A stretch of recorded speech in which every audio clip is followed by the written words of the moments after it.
Well, good day. This is Mission Control Houston. You're looking at the International Space Station Flight Control Room here in Mission Control. It's been a busy week aboard the International Space Station with the Expedition 36 crew as the crew of 3 grew to 6 on Tuesday night when a Soyuz spacecraft delivered Fyodor Yurchikhin, Luca Parmitano, and Karen Nyberg to the station, joining Pavel Vinogradov, Alexander Mazurkin, and Chris Cassidy. They've been aboard for 64 days now, with the newest 3 crew members enjoying their 3rd day in space here on this Friday, May 31st. As the crew members made final preps for their newest crew members' arrival back on Tuesday, those 3 launched on their Soyuz spacecraft at 3:31 p.m. Central Time on a fast-track 6-hour 4-orbit rendezvous, arriving at 9:10 p.m. And after leak checks, the crew became 6 with hatch opening at 11:14, followed by a welcome ceremony and greetings from family, friends, and program officials gathered at the launch site in Baikonur. The first few hours early Wednesday before going to bed included orientation and a safety briefing, followed by a day of rest to orient their body clocks back to the normal operating time aboard the station. The crew kicked off its first full workday as a 6-person crew Thursday by unpacking cargo from the ISS Progress 51 supply ship and their newly arrived Soyuz crew capsule, and then continued setting up the new treadmill in the Russian segment of the station as well. Crew members spent some time working with experiments on board, particularly Chris Cassidy with the burning and suppression of solids, or BASS experiment, studying the variety of solid materials and how they burn and extinguish in microgravity.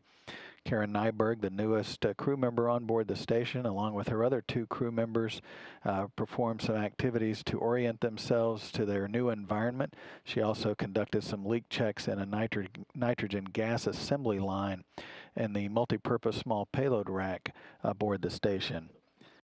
The crew members also worked back in the Japanese Kibo module. Karen Nyberg conducted those additional leak checks. Luca Parmitano from the European Space Agency worked to set up part of a wireless network aboard the station and trying to tie an accelerometer from that wireless network to the new treadmill on the station. The commander of the station, Pavel Vinogradov, worked with an experiment known as the Kulanovsky crystal experiment, which gathers data about charged particles in the weightless environment of space. The experiment hopes to gain insight into the physics behind electrostatic interaction between electrically charged particles. Alexander Mazurkin worked with a Matryoshka experiment, which is named after the traditional Russian nesting dolls, which analyzes the radiation environment on board the station. That's done periodically by crew members.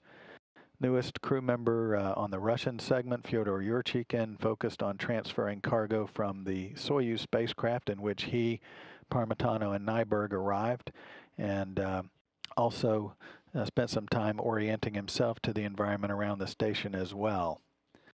The crew members also began their preparing for the arrival next week of an automated transfer vehicle from the European Space Agency that will deliver additional cargo to the crew. So they're looking forward to that, which will occur on Wednesday of next week. And this weekend, the crew members will essentially have some off-duty time. They'll check on some ongoing experiments on board and talk with family members here on the ground. And then on Monday, they will begin a new week by undergoing some routine onboard training with emergency hardware familiarization aboard the station. So that's the week for Expedition 36 aboard the International Space Station. Have a great weekend, everyone. This is Mission Control Houston.